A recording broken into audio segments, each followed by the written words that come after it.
ये उन सबके लिए ये वीडियो है, सो बिल्कुल स्किप मत करना क्योंकि इसमें बहुत ही इंपॉर्टेंट इन्फॉर्मेशन है। अगर एक भी इंफॉर्मेशन आपकी रह गई, आपको नहीं पता चली, तो गड़बड़ हो सकती है। सो बिल्कुल ध्यान से सुनना। सो अगर आप इस बार एक भी गलती करते पाए गए, अब कोई भी गलती इनमें से निकल गई, सो उन्होंने सीधा आपको डिपोटेशन लेटर ही भेजनी है। वो अभी बहुत स्ट्रिक्ट हो चुके हैं, प्लीज इस हाँ जी, तो सत श्री अकाल, नमस्ते, गुड आफ्टरनून फ्रेंड्स। मैं हूं आपका जशन अंबरसरिया। आज फिर से नई वीडियो के साथ आपके सामने हाजिर है। सो आज का हमारा जो टॉपिक रहने वाला है वो है, मैं आज बताऊंगा आपको 3 बड़ी वार्निंग्स जो इंटरनेशनल स्टूडेंट को कभी इग्नोर नहीं करनी चाहिए। सो ये वार्निंग्स उनके लिए, सबके लिए है जो तो ऑलरेडी स्टूडेंट वीजा अप्लाई कर चुके हैं, और जिन्होंने अप्लाई करना है, अभी जो कनाडा में आ चुके हैं, जिन्होंने कनाडा में आना है, सबके लिए है जो भी स्टूडेंट वीजा पर यहाँ पर कनाडा में आएंगे। सो इसको बिल्कुल इग्नोर मत करना, वीडियो पूरी देखना ताकि आपको हेल्प मिल सके, और सबको आगे शेयर जरूर कर देना। अगर तो वीडियो बढ़िया लगे, लाइक शेयर कमेंट कर देना। सबसे पहले चैनल को सब्सक्राइब कर दो। जशन अंबरसरिया ऐसे बढ़िया व्लॉग्स लेकर आपके सामने आएंगे। सो ज्यादा टाइम नहीं वेस्ट करते, हम करते हैं आज की वीडियो स्टार्ट। आ जाओ।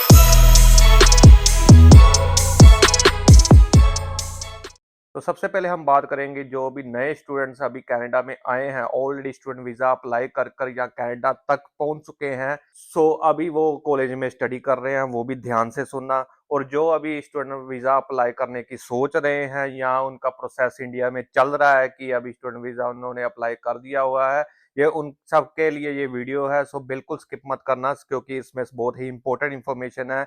अगर एक भी इंफॉर्मेशन आपकी रहेगी, आपको नहीं पता चली, तो गड़बड़ हो सकती है। सो बिल्कुल ध्यान से सुनना। सो आप पहले ही अवेयर हो जाएं, इसलिए हम ये वीडियो बना रहे हैं।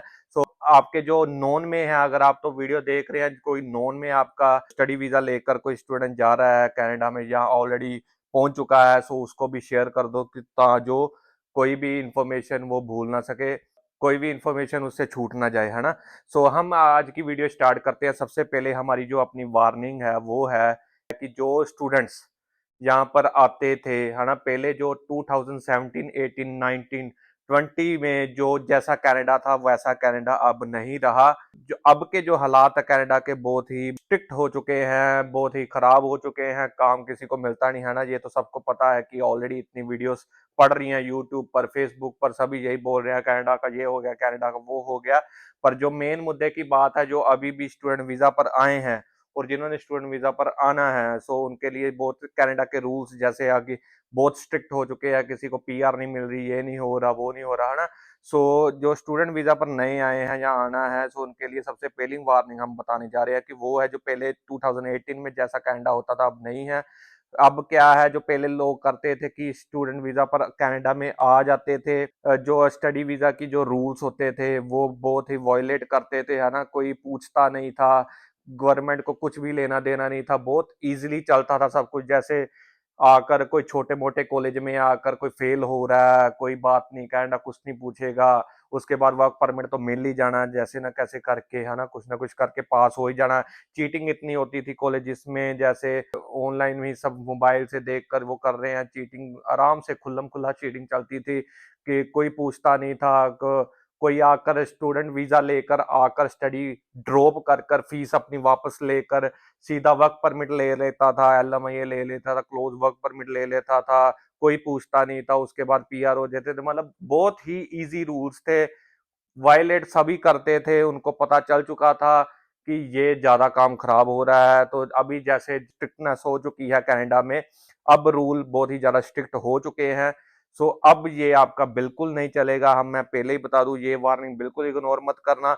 अगर आप जैसे पहले लोग फेल भी हो जाते थे तो कोई कहता था कोई बात नहीं, चल कनाडा कुछ नहीं पूछता, तो फिर भी वर्क परमिट मिल ही जाता था। जीपीए आपकी 2 से कम हो, दोबारा कोई कॉलेज में स्टडी लेकर आप आकर एक प्राइवेट कॉलेज में आकर आप पब्लिक कॉलेज करा लेते थे, वो कर लेते थे, सब कुछ बहुत इजीली चलता था। पर अब ये बिल्कुल नहीं चलने वाला, ये बहुत ही स्ट्रिक्ट हो चुका है। अगर अब जो अपने स्टडी वीजा के जो भी रूल्स हैं, जैसे आप अब जो नया रूल है, पहले 20 आवर्स काम कर सकते थे, अब जो नया रूल है वो है 24 आवर्स आप काम कर सकते हो स्टडी वीजा पर। पहले जो लोग थे 24-20 कर सकते थे, 24 भी कर लेते थे, 30 भी कर लेते थे, पर फिर भी वर्क परमिट अप्लाई करते तो उनका वर्क परमिट आ जाता, क्योंकि वो बहुत ही लीनियंट थे। पहले उनको इतना चलता था, कोई 100 में से एक आधा बंदा होता था जो जिसे वो डिपोर्ट करते थे इस हिसाब से कि वो उसने ज़्यादा काम कर लिया या वो फेल हो गया, वो पकड़ा जाता, 100 में से एक आधा बंदा उसका चल जाता था।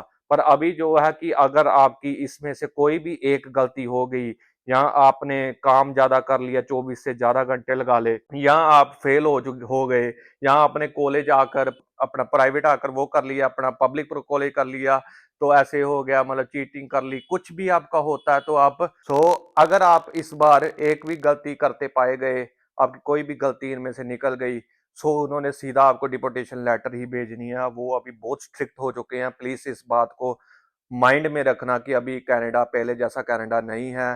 पहले लोग कहते थे कोई बात नहीं, ये हो गया देख लेंगे, देखिए अब देखने दुखने वाला काम बिल्कुल नहीं रह चुका। बिल्कुल सोच समझ कर अपना स्टेप लेना कि क्या करने जा रहे हो। बिल्कुल पहले रिसर्च करना, इंडिया से रिसर्च करनी शुरू कर देना जब आपने वीजा प्रोसेस अपना शुरू करना है। आप जो आपकी बिल्कुल गलती ना हो सके, क्योंकि अभी कनाडा वैसा नहीं है। एक गलती पाएगी तो आप डिपोर्ट जरूर होगे। आग बढ़ते हैं अपनी अगली वार्निंग में कि जो होता था पैकेज सिस्टम होता था, पैकेज सिस्टम बिल्कुल मत करना। अभी बात ऐसी है कि आप पूछोगे पैकेज सिस्टम क्या होता है। पैकेज सिस्टम ऐसे होता था जैसे पहले लोग वीजा लगाते थे, एजेंट के पास जाते थे इंडिया में, है ना। तो एजेंट उसे कहता कि जिसके नंबर इतने बढ़िया नहीं है, जिसने फीस ज्यादा नहीं भरनी होती थी, है ना, कि इतने पैसे नहीं है, वो नहीं है कि हम इतनी फीस नहीं भर सकते, पब्लिक कॉलेज में वो एडमिशन ही लेते थे। पैकेज सिस्टम ऐसा होता था, वो एजेंट कहता था कि आप पैकेज सिस्टम ले लो हमारा, वो सबसे बढ़िया है, जिसमें पैसे कम लगेंगे, 15-20 लाख रुपया आप देकर पैकेज सिस्टम करवा लेते थे। उसमें क्या होता था कि एजेंट आपको 6 महीने की पढ़ाई देकर प्राइवेट किसी कॉलेज में भेज देता था। आपको कहता था वहां पर जाकर आप कॉलेज चेंज करवा कर पब्लिक कॉलेज करवा लेना, वहां पर जाकर फीस अपनी इकट्ठी करके उसकी पब्लिक कॉलेज की फीस भर देना, क्योंकि इंडिया में आपके पास इतने पैसे नहीं है, वहां कर इकट्ठे कर कर आप पब्लिक कॉलेज ले सकते हैं। ये होता था पैकेज सिस्टम। अभी पैकेज सिस्टम वाला हिसाब बिल्कुल नहीं रह चुका। पहले तो लोग कर लेते थे, पैकेज सिस्टम करवा कर आपको एजेंट यहाँ से भेज देता था, बाकी आपकी जिम्मेवारी होती थी, सिरदर्दी होती थी, वहां पर जाकर आपने दूसरा कॉलेज पब्लिक ढूंढना है, उसके बाद उसकी फीस भरनी है, उसमें स्टडी कर कर आपको उसके बाद वर्क परमिट मिल जाता था, है ना। अभी पैकेज सिस्टम अगर आप लोगे तो पहले ही इस बात को अपने दिमाग में बिठा लो कि वो आपका बिल्कुल नहीं चलने वाला अभी। अभी जो कनाडा के रूल्स हैं वो हैं। बिल्कुल सीधे तरीके से कनाडा में जाए, कोई पैकेज पुके ना ले। अगर आपको कोई एजेंट कहता भी है, बिल्कुल सीधा मुंह पर ना कर दे, वो आपको फंसाने की भी कोशिश करेंगे, नहीं ऐसा नहीं होगा, मैं ये करूंगा, गारंटी लेता हूँ, वो होगा, ये होगा। उसने तो अपने पैसे ले लेने हैं, है ना।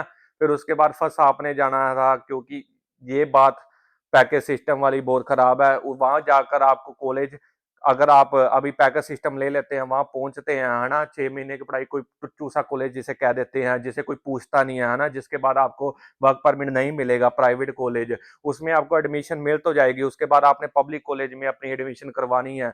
उसे करवाने के लिए पहले क्या होता था, आप सीधा करवा लेते थे, कोई किसी को बताने की जरूरत नहीं है, सीधा आप ले लेते थे, आपको वर्क परमिट मिल जाता था। पर अभी आपने पैकेज सिस्टम अगर ले लिया, कोई प्राइवेट कॉलेज में पहुंच गए, उसके बाद आपने सोचा कि नहीं अब मैं पब्लिक कॉलेज में करवाऊंगा, 6 महीने में मेरे पास पैसे इकट्ठे हो गए हैं। अगर आप पब्लिक कॉलेज में ट्रांसफर होते हो तो उसके लिए आपको दोबारा स्टडी वीजा की अपनी फाइल लगानी पड़ेगी, जो पहले नहीं होता था, अभी उन्होंने ये रूल कर दिया है। अगर आपने प्राइवेट से पब्लिक कॉलेज की फाइल लगानी है आपको दोबारा लगानी पड़ेगी। चाहे उसके बाद देखो कि क्या होगा, कि आपका स्टडी वीजा, आप दोबारा स्टडी वीजा लगाते हो वहां पर प्राइवेट कॉलेज से ट्रांसफर करने के बाद, और वीजा अफसर आजकल जैसे आप देख ही रहो कि इतने स्ट्रिक्ट हो चुके हैं कि वो किसी को विजिटर वीजा नहीं दे रहे। उन्होंने 10 साल वाला विजिटर वीजा भी बंद कर दिया, 6 महीने एक 6 महीने का वीजा दे रहे हैं, एक एंट्री दे रहे हैं, इतने स्ट्रिक्ट हो चुके हैं। ना चाहे कि वो आपके रिफ्यूज कर देते हैं, आपको सीधा इंडिया, जिस कंट्री से आप कनाडा में पहुंचे हैं, इंडिया या पाकिस्तान, किसी भी कंट्री में आप कनाडा, आपको वापस आना पड़ेगा अगर तो आपका दूसरी बार स्टडी वीजा रिफ्यूज हो गया, क्योंकि वो जितने स्ट्रिक्ट हो चुके हैं। अभी 10 में से 1-2 जानों का ही वो पास करेंगे, बाकी को सब रिफ्यूज करेंगे। सोच समझ कर पैकेज सिस्टम लेना, वो बिल्कुल मत लेना, आप ही फंसोगे। ये बात अपने ध्यान में बिठा लो। और जिसको भी मैं कह रहा हूँ कि जो अगर आपके कोई नोन में है, उसको भी ये वीडियो भेज दो कि उसे भी इंफॉर्मेशन मिल सके, है ना, कि वो अपना रिसर्च कर कर कनाडा में जाए, यहाँ ऑलरेडी जा चुका है, कि वो ये गलतियां ना करे। आइए बढ़ते हैं अपनी तीसरी वार्निंग की। और तीसरी वार्निंग क्या है, ये आपकी जो वार्निंग है, इसे भी ध्यान में ज़रूर रख लें कि आपको जो इन्फॉर्मेशन लेनी है वो इंडिया से ही शुरू हो जानी चाहिए। एजेंट से पहले आपको ये रिसर्च करनी है कि अभी का जो रूल है कनाडा का स्टडी वीज़ा का वो क्या है और कैसे मुझे आगे पीआर मिलेगी, कैसे मुझे आगे वर्क परमिट मिलेगा। ये आपने रिसर्च करनी है, किसी एजेंट ने आपको नहीं बताना, क्योंकि एजेंट को तो बस पैसे चाहिए, उन्होंने जैसे तैसे करके आपको कनाडा में पहुंचाना है और उनका कोई काम नहीं है। सो पहले ही अपनी रिसर्च कर कर रखें। तो हम आपको ये बहुत इंपॉर्टेंट इन्फॉर्मेशन बता रहे हैं कि जो भी कनाडा में जाना चाहते हैं तो पहले ही अपने कोर्स की रिसर्च करें कि, क्योंकि अब जो पहले रूल होता था कोई भी आप कोर्स लेकर पब्लिक कॉलेज में आते हैं आपको वर्क परमिट मिलना ही मिलना था। कोई उनका रूल रेगुलेशन नहीं था। कोई भी कोर्स हो, टुच्चा सा कोर्स हो, अर्ली चाइल्डहुड हो, कुछ भी हो, जैसे बिजनेस कोर्स, कोई आईटी, जिसमें भी आते हैं आप कोई भी कोर्स लेकर आपको वर्क परमिट जरूर मिल जाता था। पर अभी उन्होंने क्या कर दिया हुआ है, ये तो इंफॉर्मेशन ये है कि अब आपको कुछ गिने चुने कोर्स ही हैं जो उनकी लिस्ट में है।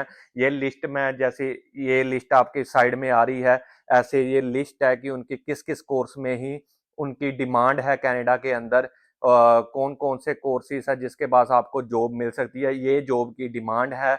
ये कोर्स जिसने किया होगा उसे ही अपना वर्क परमिट आगे 2-3 साल का मिलेगा। जिसने साल की पढ़ाई की है उसे 2 साल का, जिसने 2 साल की पढ़ाई की है उसे 3 साल का वर्क परमिट मिलेगा। सो ये जो कोर्सेज, ये लिस्ट आप गूगल में देख लेना कि कौन सी लिस्ट है, कौन कौन से कोर्सेज हैं, उनकी उनकी साइट पर जाकर आपको मिल सकती है। आईआरसीसी की साइट है, उस पर जाकर आपको पता चल जाएगा कि कौन कौन से कोर्सेज हैं। वो कोर्स जरूर देख लें।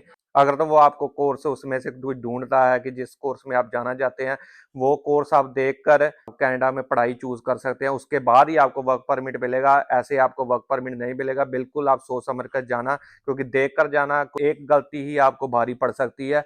सो ये थी हमारी तीसरी वार्निंग। सो यही हमारी आज की पूरी वीडियो। तो अगर तो आपको इन्फॉर्मेशन बढ़िया लगी है आगे जरूर शेयर करना, क्योंकि बाकियों को भी इन्फॉर्मेशन मिलेगी, सबका भला होगा, इसलिए हमने ये वीडियो बनाई है।